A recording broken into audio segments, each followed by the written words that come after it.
Buenas Sí, tardes. Ok, bueno, efectivamente, pues gracias por compartir estos temas tan interesantes y en el día de hoy, pues como ven, vamos a hacer una orientación sobre lo que es Gafi y las implicaciones de la lista gris y negra. Yo quiero entonces comenzar dándoles entonces la aclaración que Gafi es un ente intergubernamental que empezó en 1989. Las 40 recomendaciones, las primeras que se dieron, fue en 1990, y la que hoy día todos sabemos y entendemos es del febrero 2012. O sea que cuando ustedes vean que se dio una actualización, es una actualización de algunas recomendaciones, no de la estructura completa. Es decir, la estructura de las 40 recomendaciones se dio en febrero de 2012. La nueva estructura que nosotros seguimos hasta la fecha.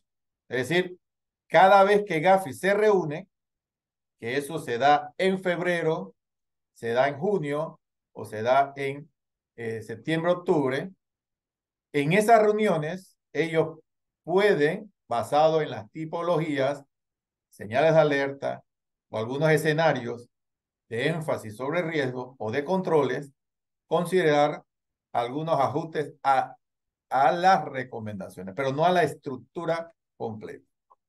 Ellas Gafi, tienen dentro de lo que es el cómo alcanza a todo el mundo, ustedes ven que ella lo hace a través de diferentes posiciones u ubicaciones. A los que estamos en América Latina, nosotros vemos que está el propio Gafi, está GAFIC, termina con C porque está enfocada hacia el Caribe, a las islas del Caribe, y está GAFILAT. O sea, los que somos de América, vemos esas tres posiciones que tienen un propósito fundamental de tratar de lograr lo que representa ser la condición de características y entendimientos mutuos.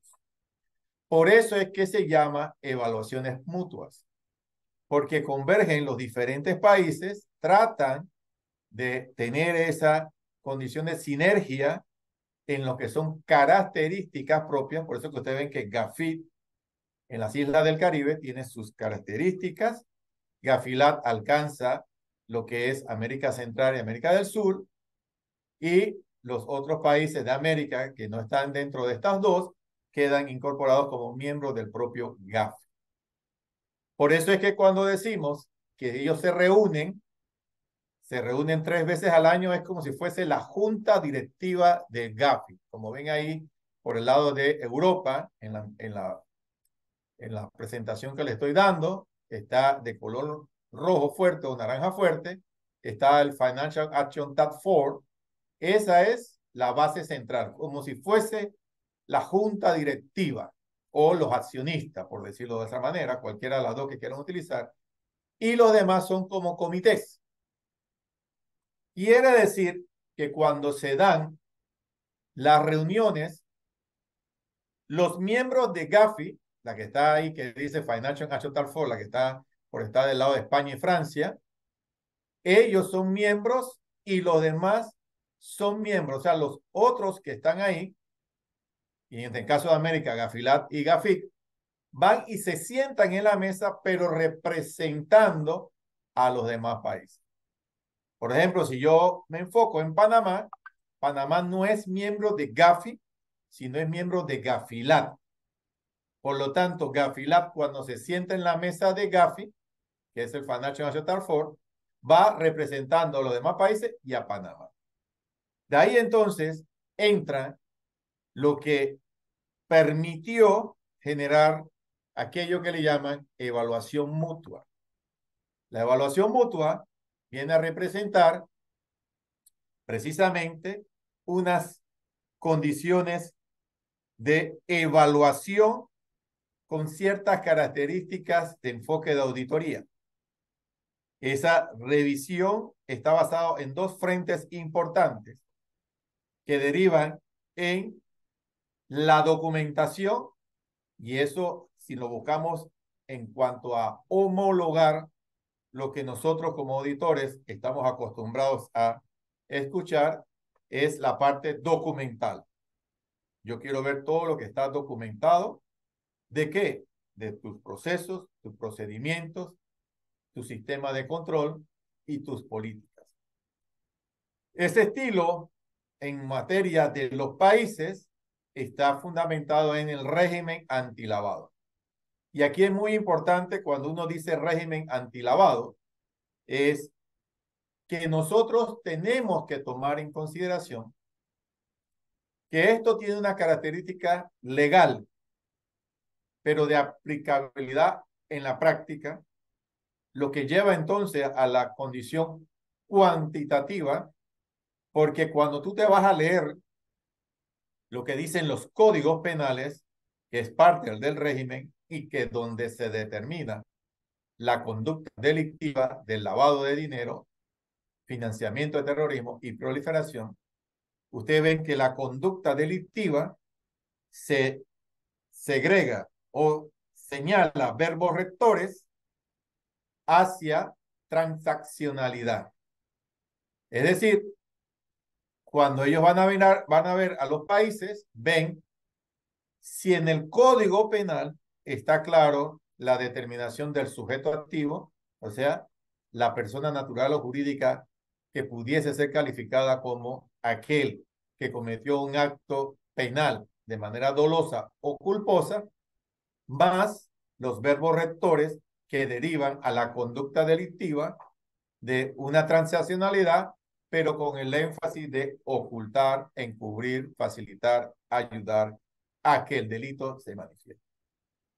De ahí donde ustedes ven que cuando vienen y revisan el Código Penal, lo complementan con el quién debe hacer algo más de lo que representa hacer una ley país.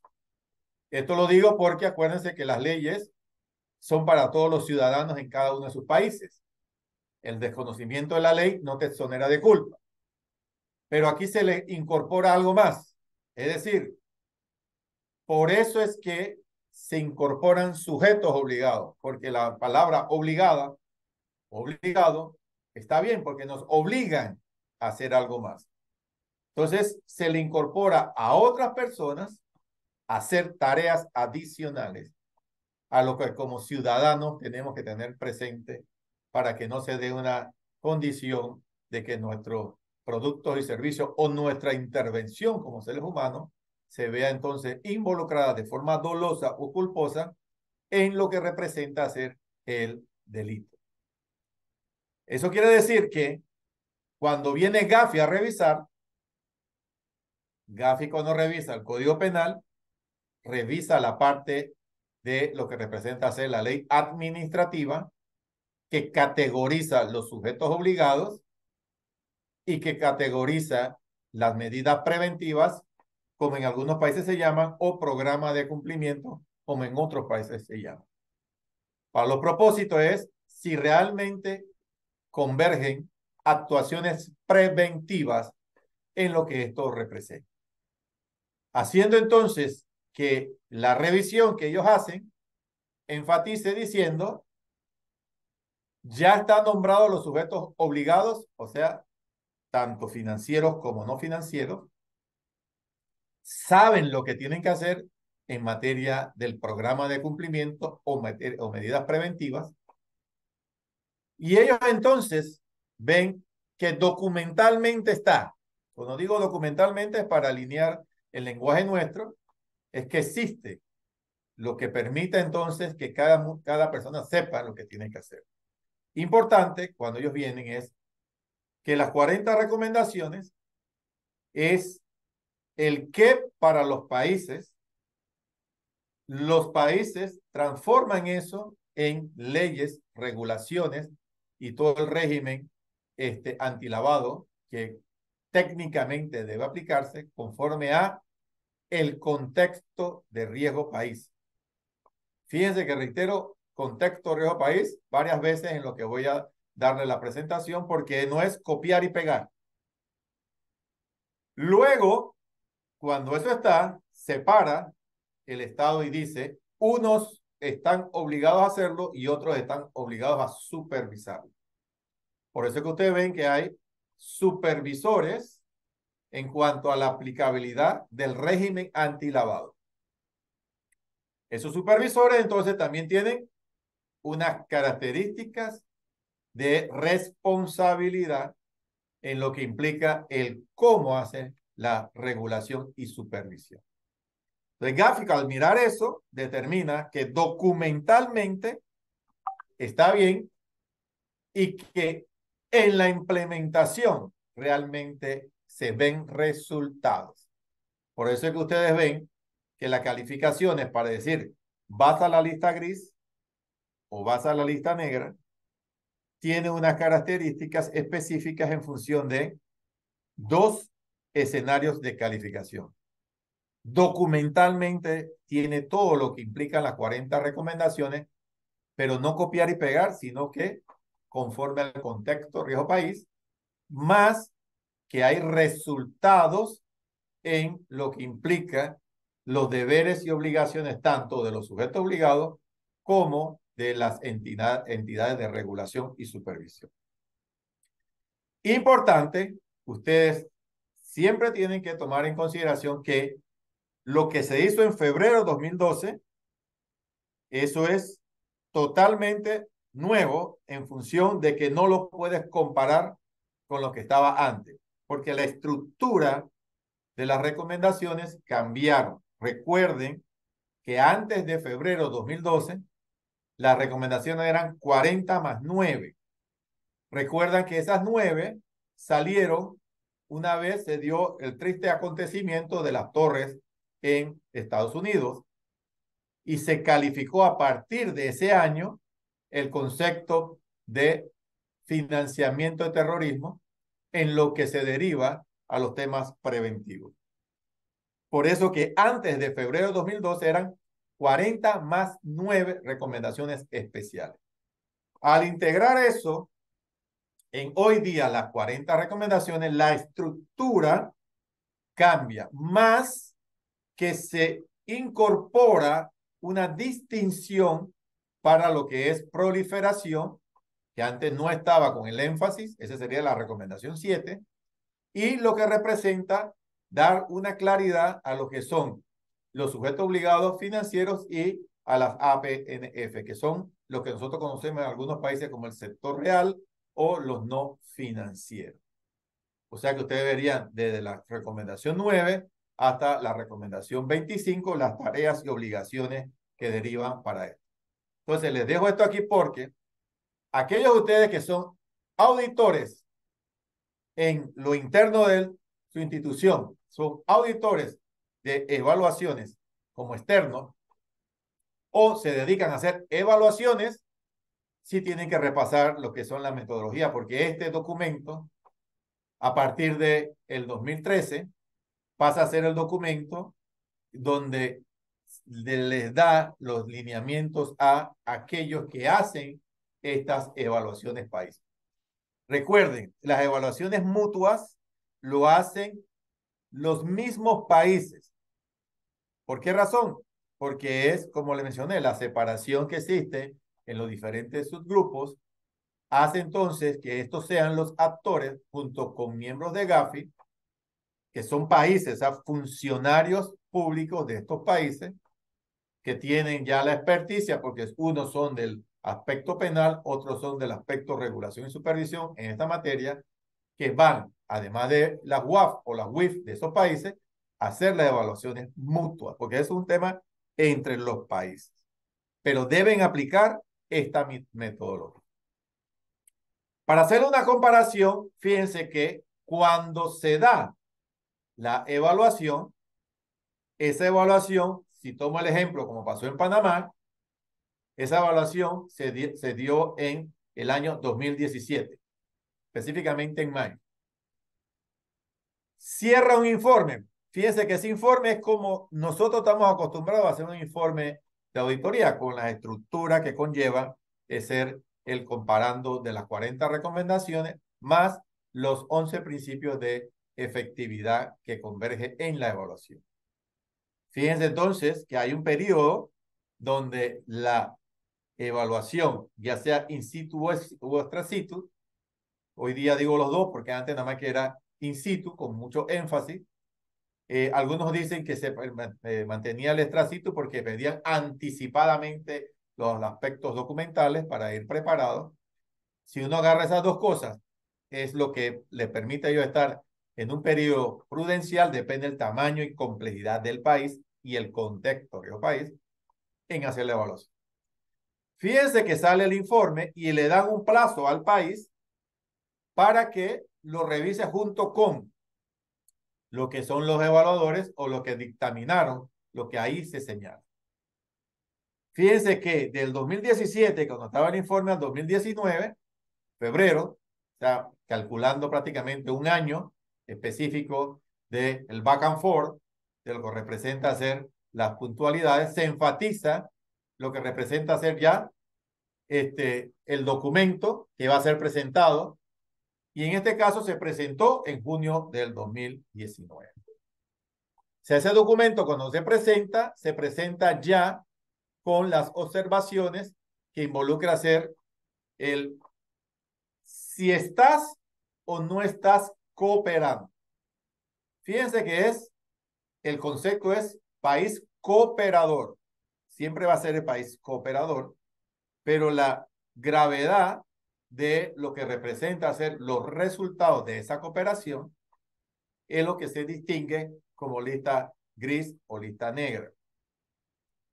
En la conceptualización, algunos dicen que la negra se abre a la posición de tener unas condiciones rojas y ya se los voy a mencionar. Quiere decir que una cosa cuando ustedes lean las 40 recomendaciones que dices cumple o mayormente cumplidor, y tú dices, pero ¿por qué está en la lista si las 40 recomendaciones las tiene en una característica de cumplidora y mayormente cumplidora? Porque les reitero que eso es una condición relativa a los resultados, porque es no solo lo documentas, sino es que lo implementas y das resultados. De ahí donde se enfatiza que la parte que toma un peso en esto son los 11 resultados inmediatos. Es decir, antes de febrero de 2012, con el solo hecho de documentarlo, cuando digo documentarlo, recuerden, es el régimen antilavado, tanto en el Código Penal como en los aspectos administrativos de leyes y regulaciones o reglamentaciones. Hoy día, en la parte relativa con mucho más peso son los 11 resultados inmediatos. Esos 11 resultados, entonces, crean una condición de calificación de efectividad. Como ustedes ven en la filmina, ellos tienen ahí 4 niveles y ustedes ven en cada una de ellas dice resultado inmediato. Por ejemplo, la primera dice el resultado inmediato se ha logrado. El segundo de nivel sustancial dice el resultado inmediato se ha logrado, pero debajo de eso te pone con unas condiciones relativas. El siguiente vuelve y te menciona resultado inmediato y el último también te hace el énfasis resultado inmediato. Es decir, miren de esta manera, diseño porque las leyes y reglamentaciones existen, lo diseñaste de acuerdo a tu tamaño y complejidad como país. En la terminología GAFI es contexto riesgo país. Lo implementaste, sí, pudiste implementarlo, pero de ahí súmale a que me tienes que mostrar resultados. Es decir, yo quiero como GAFI ver resultados porque si yo no veo resultados, y de ahí donde se representa el énfasis, es decir, muchas supervisiones, no hay sanciones, entonces ahí no hay resultados, porque no vemos resultados de lo que implica hacer las supervisiones como tal. Vemos que hay muchos reportes de operaciones sospechosas, pero no vemos resultados hacia la parte penal. O sea, muchos de ustedes han podido haber escuchado esas expresiones, como las acabo de mencionar, pero eso está con el énfasis, no veo resultados que permitan reconocer que las personas realmente están realizando lo que implica hacer el cumplimiento de esto. Para entonces, ustedes agarren esto que está en la filmina que les muestro y podrán ver entonces que para poder llegar a la calificación, ellos dirían que dependiendo de las mismas, si te van a la última, dice bajo o moderado, de las 4 que les vimos hace un rato, en resultados inmediatos, o 4 en nivel bajo, calificaría a seguimiento intensivo. Esto implica que los dos últimos bullets que están ahí son los que llevarían a la condición de lista gris. O sea, ahí es donde entra el tema de los énfasis que involucra hacer el tema de calificación como tal. Fíjense esto, que es lo que le pasó a Panamá en la fecha que se dio la evaluación. Y ustedes ven ahí que, ¿se acuerdan que les mencioné que esto empezó en mayo de 2017? El informe se da en cierre del 2017.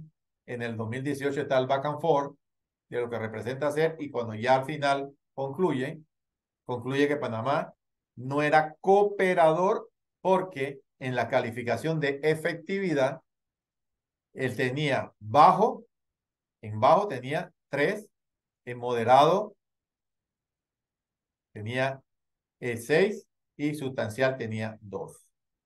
Con lo cual lleva a que esa condición lo llevaba como no cooperador. Pero si tú leías las 40 recomendaciones, te decía cumplidor y mayormente cumplidor en casi todas. Entonces, ¿dónde está la ponderación entre una y otra? Es que lo que está en la parte técnica de lo que es las 40 recomendaciones es en la parte de diseño hacia la documentación. Está documentado, pero no está implementado y no está realmente mostrando resultados. O sea que esas son las 3 cosas que tú debes ver. Y de ahí donde se deriva que nos están llevando a que nosotros los auditores o lo que hacemos estas evaluaciones vayamos entonces vislumbrando el mismo escenario como califican los países, es lo que están considerando que puede llevarse hacia nuestros clientes. Cliente, lo tienes documentado, lo tienes implementado. Esas 2 condiciones están enfáticas en nuestra revisión. Documentado e implementado, y que de ahí realmente se vean los resultados de toda la integración de los diferentes actores y participantes. ¿Qué implica caer en la lista? Después de esto, los que están fuera del país, por ejemplo, cuando esto enfáticamente le pasó a Panamá, y ustedes ven que Panamá, al manejar el dólar americano, pues tiene unas condiciones de relación con Estados Unidos en la parte de lo que es corresponsalía, con ciertas características mucho más enfáticas, lo que conlleva entonces a que en Estados Unidos los bancos corresponsales se leyeron el informe y reconocieron dónde estaban los énfasis de la calificación, porque esto es muy importante. El hecho de que estás listado como no cooperador en la condición gris o negra establece entonces que tú tienes que leer para saber qué vas a hacer, porque tú no vas a tomar medidas de sanciones, presiones hacia un país y sujeto obligado o cliente sin saber el por qué. Y enfáticamente, esto es que primero ves si lo que está escrito es que las leyes están diseñadas, pero no están implementadas. Entonces ves la característica de la ley y a qué recomendación es que hace referencia. Porque tú vas a buscar si la recomendación realmente tiene unas características de importancia relativa para la relación que tú estás en ese momento estableciendo. La recomendación 3, por ejemplo, que tiene que ver con la parte de criminalizar o, si lo queremos llamar de otra forma, ir al Código Penal, ese tiene un valor relativo de importancia porque si el delito no está contemplado con tu país, no puede haber asistencia. ¿Qué quiere decir? Si tú estás haciendo una relación entre países, y voy a ponerle énfasis Estados Unidos con Panamá, y los temas penales no convergen para una asistencia internacional, implicaría que tú tomaras medidas inmediatamente para tomar acciones preventivas frente al escenario investigativo que se puede dar. Fíjense lo que le acabo de decir. Las implicaciones son administrativas y penales. Recuerden, porque estamos hablando de un delito. Cuando hacemos negocios, tenemos que saber, cuando son negocios transnacionales, cuáles son los aspectos penales de dicho país versus los aspectos penales de mi país para poder mañana, frente a alguna investigación, dar la asistencia que corresponde o saber que mi cliente o nosotros tenemos una condición de ser partícipe en esa investigación. Entonces, hay implicaciones en la parte penal, porque si ponen un ejemplo hoy día, tú dices, en algunos países la marihuana está de uso recreativo y medicinal y tiene unas condiciones previstas de manera legal muy diferente a otras, donde todavía otros países lo tienen como si fuese un delito el consumo de marihuana. Entonces imagínense que tú estás atendiendo a un cliente donde el cliente genera riquezas en un país donde eso está de libre uso, medicinal y recreativo, y te quieren mandar dinero a tu país, donde en tu país eso es un delito. Esas son condiciones que se miden a nivel de lo que representa estar en las listas y el porqué de las mismas. De ahí entonces, usted tiene que saber que la adopción de las leyes y reglamentos con las normas no es suficiente, como le mencioné, porque tenemos que ver los resultados inmediatos. Eso quiere decir que en el ejemplo que le estoy colocando, ¿cuáles serían los resultados? El grupo Edmond estableció que las diferentes unidades de análisis financiero o de inteligencia financiera tuviesen una condición de intercambio de información.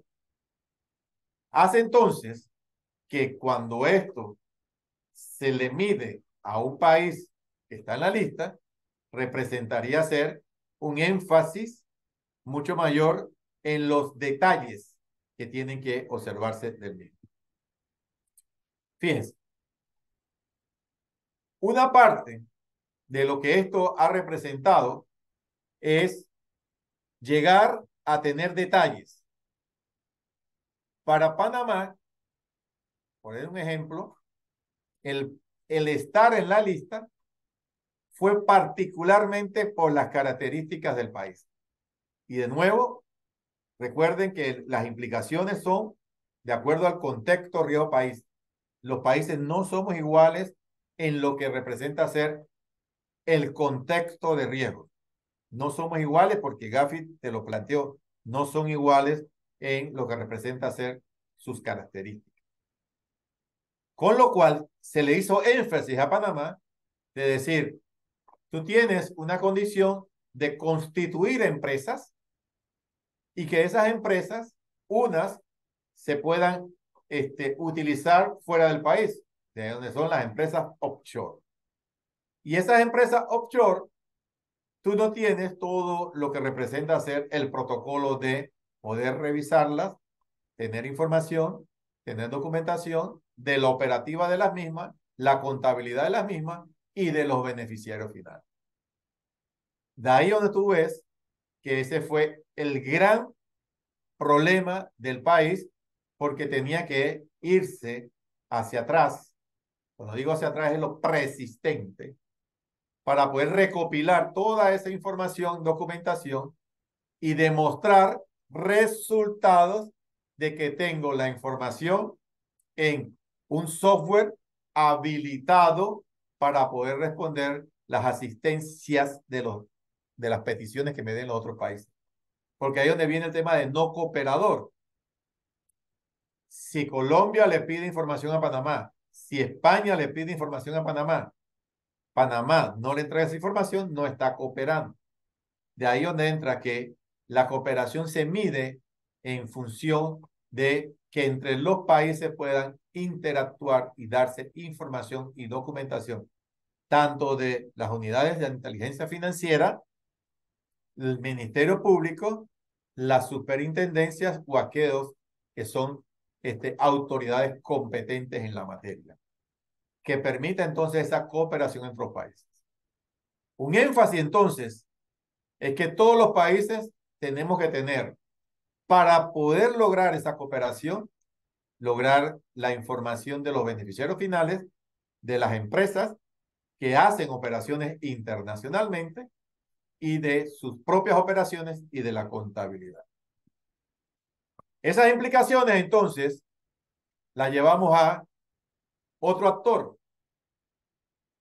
Lo que manejamos el dólar americano, tenemos que tomar en consideración que Estados Unidos, en lo que es FinCEN, y FinCEN es el equivalente a la UAF o la WIF de los diferentes países, FinCEN, cada vez que se reúne Gafi, espera el dictamen final de Gafi. O sea, Gafi emite un informe que consolida quiénes se quedan en la lista gris, quiénes entran a la lista gris, quiénes se quedan en la lista negra y quiénes entran a la lista negra.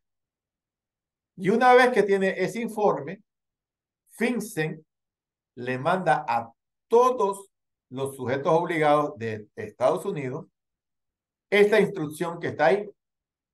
Este es el ejemplo cuando pasó lo de Panamá. Quería homologarles diciéndole esto. Cuando pasó el informe de Gafi, inmediatamente FinCEN toma sus acciones normales. Son normales.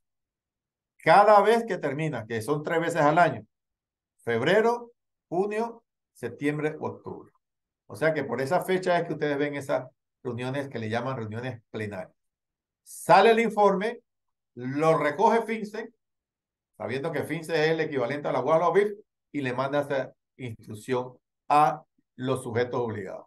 Con lo cual, los sujetos obligados aquí aplican la condición derivada de debida diligencia ampliada. Quiere decir que inmediatamente entran y hacen un énfasis en los procesos de cumplimiento y enfatizan a pedir más detalles sobre las operaciones que interactúen. Los principales actores de este cumplimiento son los bancos que ofrecen corresponsalía. O sea que esos bancos inmediatamente reciben esta información. En el caso de esa situación que pasó en junio de 2019, a los pocos meses llegaron los bancos corresponsales a Panamá y comenzaron a hacer todo un peinado de cómo lo hacían, de qué manera lo hacían los clientes de ellos, que eran los bancos, para hacer un énfasis a los bancos, para que estos entonces pudiesen sentirse con la conformidad o con la necesidad de que hagan una ampliación a lo que representa ser su programa de cumplimiento. Esa revisión incluyó darle una lista de lo que necesitaban tener y lo que descartaban como operaciones permitidas.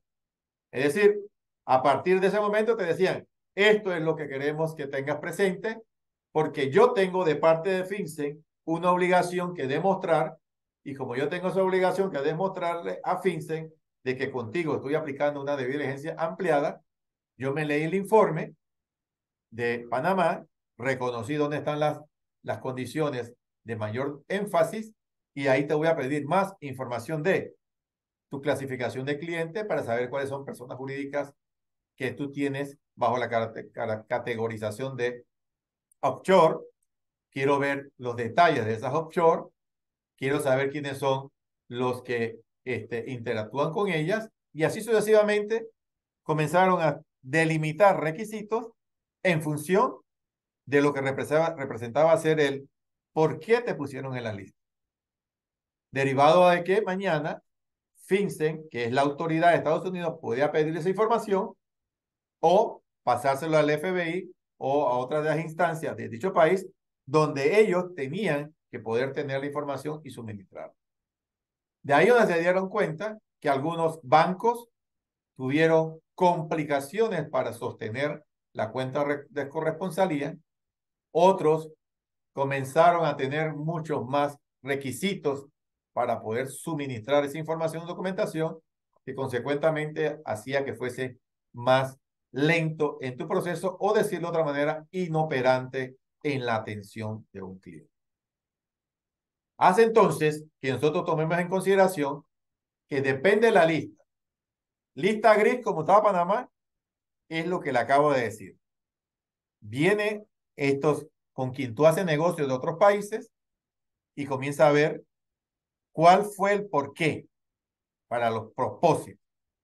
Pero si caes en la lista negra, eso inmediatamente toma otra relevancia, que es como la que ustedes están viendo ahí,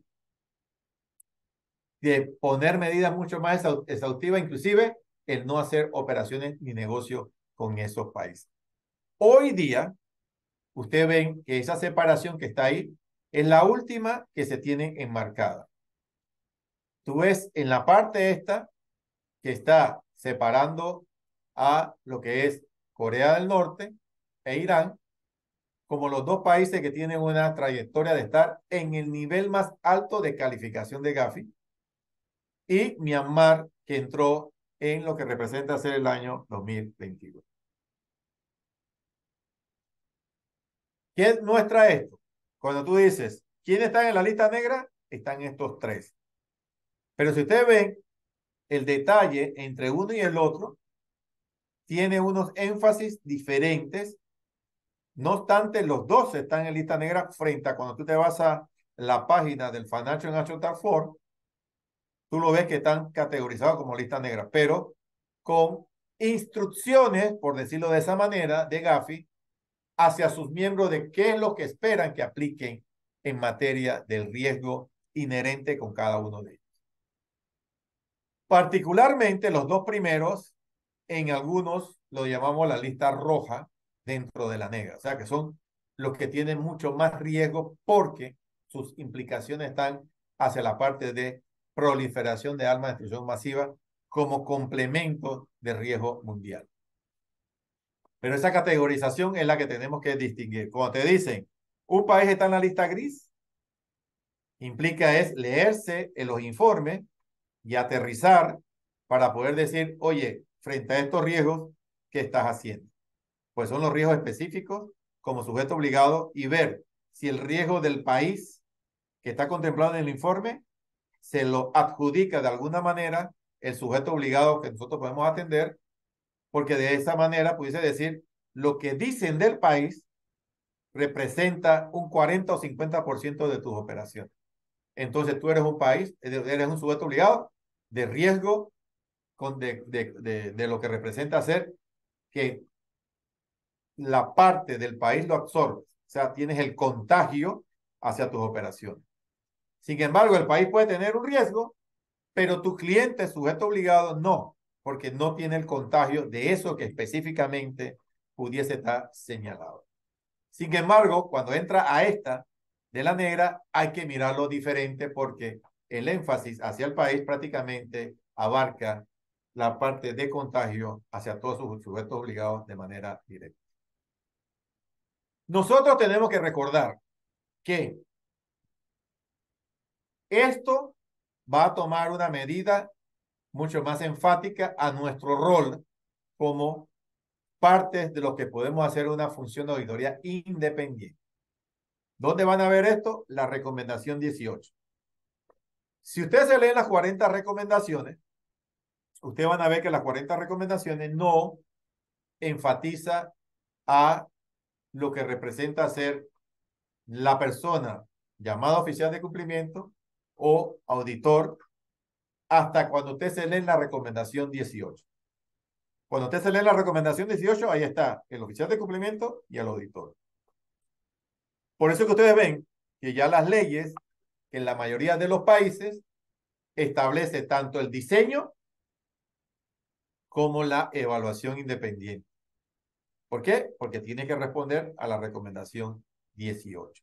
Y también tienen que tener en presente la recomendación número 15.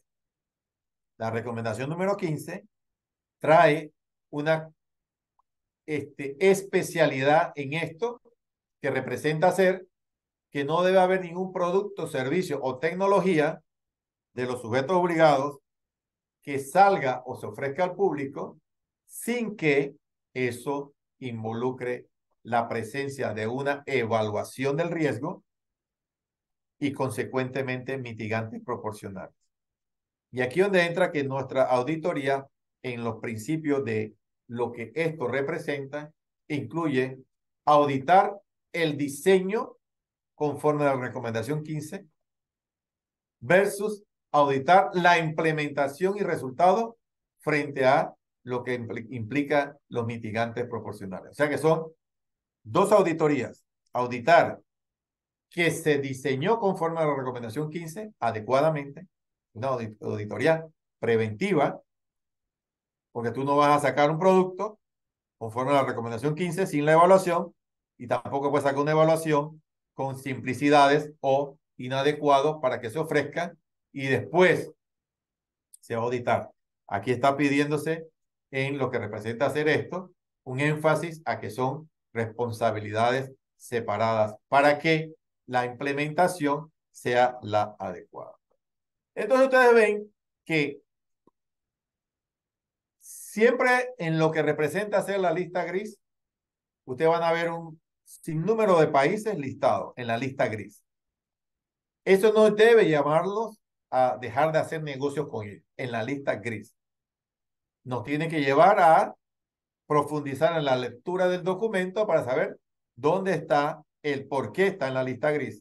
O sea, haciéndole el hincapié en Panamá era por las personas jurídicas constituidas que se utilizaban afuera, las offshore, y que para Panamá no había una protocolización de tener información y documentación de ellas para saber los beneficiarios finales, sus operaciones y contabilidad, para darle asistencia a los países que tuviesen una investigación y que frente a esa investigación tuviesen la necesidad de pedirle asistencia a Panamá. Cuando Panamá se volteaba, no tenía esa información solicitada y ahí decían, no eres un país cooperador. Para darle un resumen de el énfasis que particularmente esto implica. Lo que hace entonces que tengamos presente que ya los auditores, los CPA o los que nos dedicamos a este tema de evaluación, tenemos que tener presente que se nos va a incorporar mucho más énfasis en las tareas que esto involucra porque, dado lo que ya representa el modelo de evaluación mutua, ese modelo es que quieren que se incorpore como lo que es la cuarta línea de defensa para los supervisores y la tercera línea de defensa para los auditores. Crea entonces ya lo que representa ser una nueva realidad que vamos a vivir el próximo año, donde algunos países ya han comenzado a incorporar a los contadores públicos autorizados como sujetos obligados en su condición de ser contadores públicos autorizados en ejercicio y a lo que son auditores internos o externos que hacen las evaluaciones independientes o lo que son evaluadores independientes frente a la responsabilidad. Y aquí es donde entra que deben obligadamente ya estar bien involucrados de entender el régimen antilavado del país. Cuando digo el régimen antilavado, tomando en consideración que es cualitativo, es desde el Código Penal y el Código Administrativo o la parte administrativa que representa ser el aspecto sustantivo de lo que los sujetos obligados tienen que hacer en materia preventiva. Eso entonces nos permite estar claro de las realidades de estar nuestro país en una lista y nuestros clientes sujetos obligados en la parte de contagio frente a esas condiciones de lista negra o lista gris. Quedo entonces abierto a poder contestar cualquier pregunta que ustedes puedan tener en lo que ha sido nuestra presentación. Muchas gracias, Julio, por realmente tan interesante charla y realmente por cooperar con nosotros y apoyarnos y compartiendo toda la experiencia que tiene. Sí, tal como indica el licenciado Aguirre, abramos la sesión de preguntas y respuestas. Podemos hacerlo a través del chat, si desean, o si tienen el micrófono abierto. Yo estaré leyendo las que están escritas. Adelante, por favor, con sus preguntas.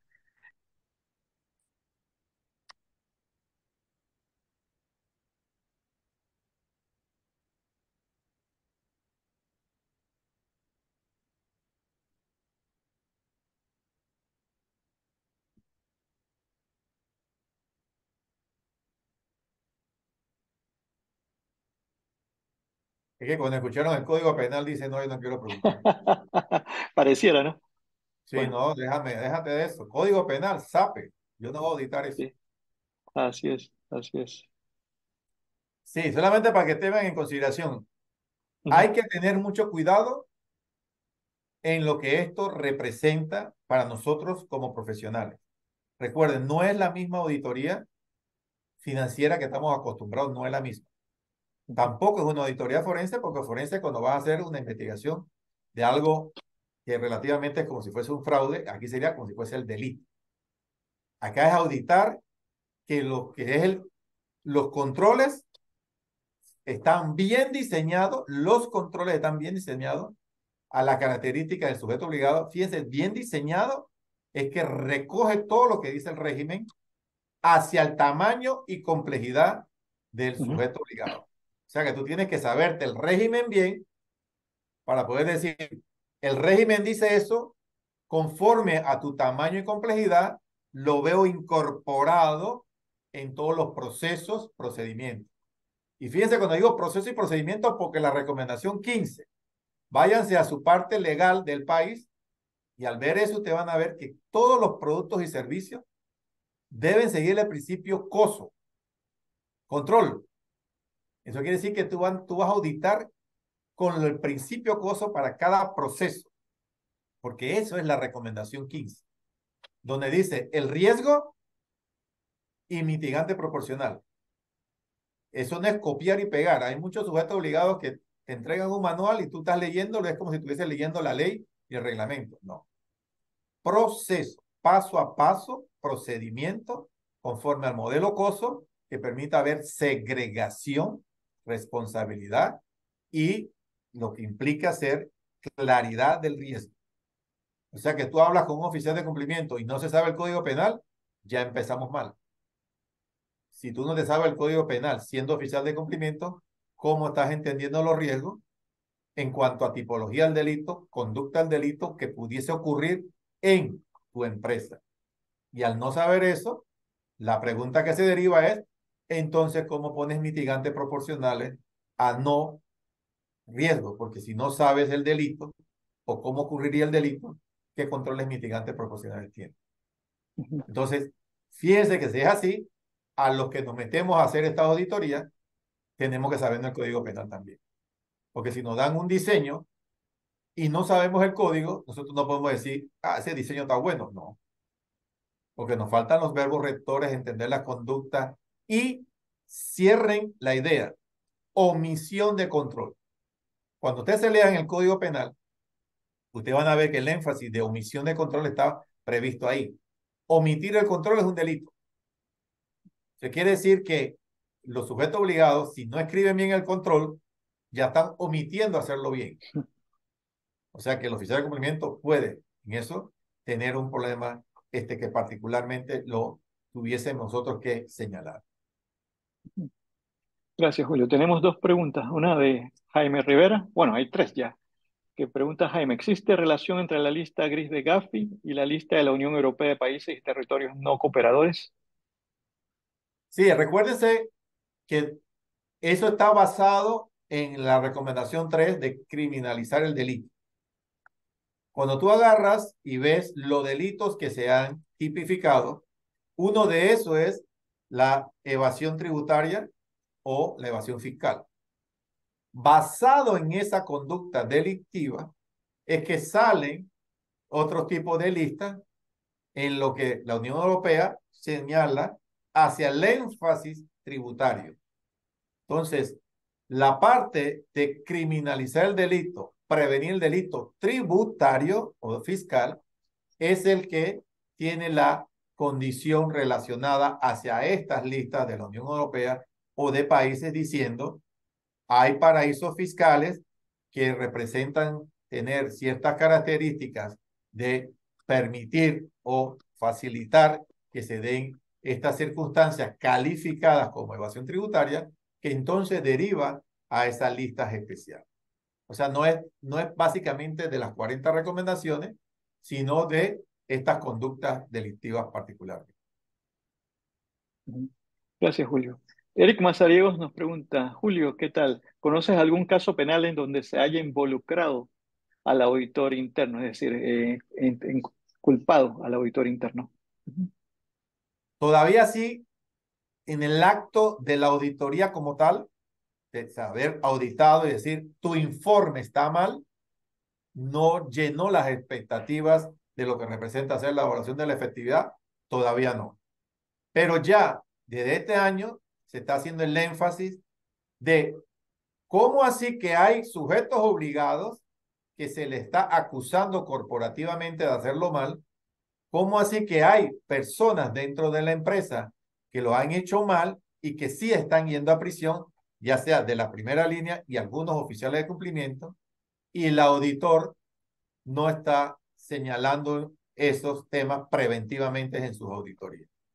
O sea que ya se está hablando del rol que debemos ocupar en la materia. Por eso que preventivamente ustedes tomen en consideración el riesgo que estamos asumiendo en lo que representa hacer esta auditoría, que es una auditoría especial. O sea, no es auditoría siguiendo las normas de auditorías nuestras. Es una auditoría especial hacia la ley de cada país frente al régimen.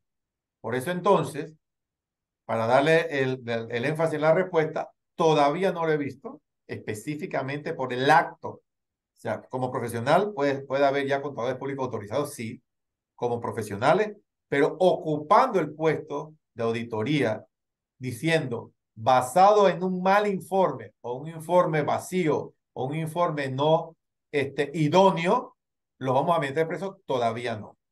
Pero ya está categorizado que sí puede. Si ustedes se hablan con los fiscales, bueno, no se hablen mucho porque después lo pueden alimentar y no quieren meter preso a todos. Pero los fiscales con que yo he hablado me dicen, sí, yo puedo meter preso a todo el que deriva a que no diseñó bien y no implementó bien. Y que omitió. O sea que sí, en el artículo de la ley dice, usted va a hacer una evaluación de la efectividad de los controles y usted firma un contrato diciendo que va a hacer esa evaluación y entrega un documento diciendo que va a hacer esa evaluación y la misma no tiene el contenido apropiado, usted está incumpliendo un artículo de ley y ya con eso usted sabe lo que se deriva. Excelente. Gracias, Julio. Y tenemos dos preguntas de Alvin López. La primera es, ¿cómo evalúa el Gafi el rendimiento de un país en la lucha contra el blanqueo de capitales y la financiación del terrorismo? Bien, recuerden que ahí es uno, que la parte documental o la técnica esté alineada a las 40 recomendaciones, o sea, documentos. El Código Penal, dentro del Código Penal, tiene de explícito los delitos subyacentes que establece la recomendación 3 y la recomendación 4. Sí, perfecto. Así como las 5, 6, 7 que tienen que ver con financiamiento de terrorismo y financiamiento de proliferación. Está contemplada en el Código Penal. La categorización de eso, que son conductas delictivas, permiten la asistencia con otros países, entonces la convergencia para decir sí, implicaría eso. O sea, estos artículos se van al Código Penal. Luego se van a los artículos para ver si existe una distinción clara de poder establecer quiénes son sujetos obligados, sus obligaciones, y si esos sujetos obligados realmente han sido sancionados, supervisados, y si las sanciones realmente tienen carácter de ser eh, realmente efectivas como tal, y si los sujetos obligados están reportando a la unidad de análisis financiero o de inteligencia financiera. Eso quiere decir que la evaluación es hacia la parte penal, código penal puro, para ver si hay casos frente al Ministerio Público, o sea, penal y administrativo, hay una característica de sujetos obligados claros, supervisores claros, hay una condición de cantidad de supervisiones adecuadas, detalles, datos, informaciones que permitan hacer una evaluación. Por eso que los países que a partir del próximo año no tengan una evaluación nacional de riesgo y una evaluación sectorial van a ser calificados con una nota inadecuada conforme a la recomendación 1, porque al no tener evaluación nacional de riesgo con elementos cualitativos y cuantitativos, se deriva a que no está permitiendo la aplicación de un programa de cumplimiento. O sea que los países tienen que tener evaluación nacional de riesgo y evaluaciones sectoriales. Cuando digo sectoriales, es donde se limita. No es lo mismo una superintendencia de seguros y reaseguros a un banco. O sea, tiene que haber una evaluación sectorial de ese sector seguro y reaseguro y una de banco, porque aunque son financieros los dos, la parte operativa es diferente. Entonces, basado en eso, se establece la necesidad de evaluaciones sectoriales. Gracias, Julio. Y la segunda pregunta de Alvin López es, ¿cómo puedo denunciar actividades sospechosas de blanqueo de capitales o financiación de terrorismo? Bien, en la parte técnica, la determinación de quiénes son sujetos obligados lleva a que esos sujetos obligados tengan que tener un vínculo inmediato o un enlace con la unidad de inteligencia financiera, unidad de análisis financiero, hacia lo que es del sujeto obligado hacia una autoridad competente. Ese vínculo establece un canal de reporte. O sea, a través de ese canal de reporte es que se hace la necesidad de reporte como tal. Hasta el momento se pide que haya una persona o unas personas que puedan hacer esos reportes como enlace hacia esta unidad de análisis financiero o de inteligencia. De ahí donde se va a derivar es dónde vamos a entrar nosotros cuando reconozcamos que lo están haciendo mal, tanto el oficial de cumplimiento como las personas en línea de negocio. Imagínense aquellos que han vivido algún fraude, que tú dices, hasta mis jefes están haciendo el fraude. ¿Qué hago ahí? Imagínense esto similar. ¿Qué pasa si cuando te metes de verdad, reconoces que tanto el oficial de cumplimiento como las personas de negocio están haciendo algo? Ahí entonces estarías que tuviese la necesidad de ir directamente a la UAF o la UIF y al Ministerio Público, porque al estar tú haciendo el cumplimiento de un artículo especial de la ley, pues te toca salvaguardar la posición de lo que esto representa en materia de lo que es un delito, porque es un delito penal. Gracias. David González nos pregunta, ¿puede tener alguna sanción el país por parte de Gafi en el caso de que el regulador para prevención de la LAFT emite normas relacionadas con temas de prevención de lavado? Sin embargo, los sujetos obligados no las están cumpliendo. Sí, eso, la sanción es calificarlos como no cooperador. Esa es hoy día la sanción que emana de Gafi. Gafi no hace ningún tipo de sanción distinta ni cuantitativa, sino nada más que está cualitativa en función de la categorización de la lista. En la medida en que te incorpore la lista hacia negra, lo que hace Gafi es señalarle a los países lo que deben hacer para poder hacer énfasis de delimitar responsabilidades y poder, en algunos casos, no aceptar operaciones o transacciones. O sea, lo que hace Gafi es presiones cualitativas, no así cuantitativas. Las cuantitativas ya pudiese ser en función de con quien tú haces operaciones transnacionales. Pero GAFI como tal es categorizarte como no cooperador y distinguirte en lo que es lista gris o negra, como les mencioné. Ujú. De acuerdo. Y por último, porque ya tenemos ya estamos un poco corto de tiempo, una pregunta de Marisabel Domínguez. Cualquier otra pregunta nos pueden escribir y con mucho gusto se la dirigimos a Julio, ¿no? Ella pregunta, en el caso de Panamá, entiendo que abogados, contadores, auditores que en el ejercicio de profesión realicen de forma propia en nombre o no, en nombre de un cliente o para un cliente una serie de actividades específicas listadas y sujetas a supervisión son sujetos obligados, no así el resto de estos profesionales. Eh, Sí, efectivamente, hoy día, en lo que es propio de Panamá, frente a la pregunta, sí, el contador público autorizado y el abogado que actúe por orden y por cuenta del cliente se categoriza como sujeto obligado. Los abogados se le incorpora el rol que en el país se denomina agente residente, que es el equivalente en todos los países de que las empresas deben tener a alguien que se notifique jurídicamente. En este caso, acá en Panamá se llama agente residente, en Estados Unidos se llama process agent. O sea, que la empresa se constituye y tiene un actor legal donde el país pueda hacer entrega de documentación o notificación. Ese rol entonces lo llevó a ellos a decir, las empresas que usted constituya, donde actúe como agente residente, yo país le digo que usted debe tener la información y documentación, dado que las que sean offshore no tienen presencia operativa local y están usando su dirección, porque la dirección que están usando es la suya como agente residente, no así una dirección operativa o administrativa, como dicen los códigos civiles. En eso, entonces, yo lo responsabilizo a que tenga la información y documentación para que cuando yo mañana como autoridad necesite esa información y documentación, usted me la pueda entregar y yo así cooperar con los países que me lo pidan. Pero no me va a tener cualquier información. Aquí le doy lo que necesito. Entonces le dio un pliego de debida diligencia que deben aplicar.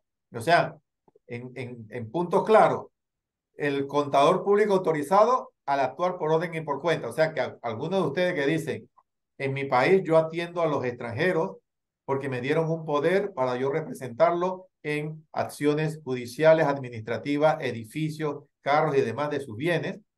Eso es una cosa, porque estás intermediando a la persona que está afuera y tú tienes un poder para actuar por ellos. Lo otro para el abogado es, además de eso, énfasis a aquellas empresas que usted constituya y que califiquemos como offshore. Usted debe tener información y documentación de la empresa, dado que esa empresa no está en el país operativamente, sino constitutivamente, y por eso usted tiene que tener esa información y documentación para suministrármela como autoridad competente. Excelente. Muchas gracias, Julio, por tu tiempo.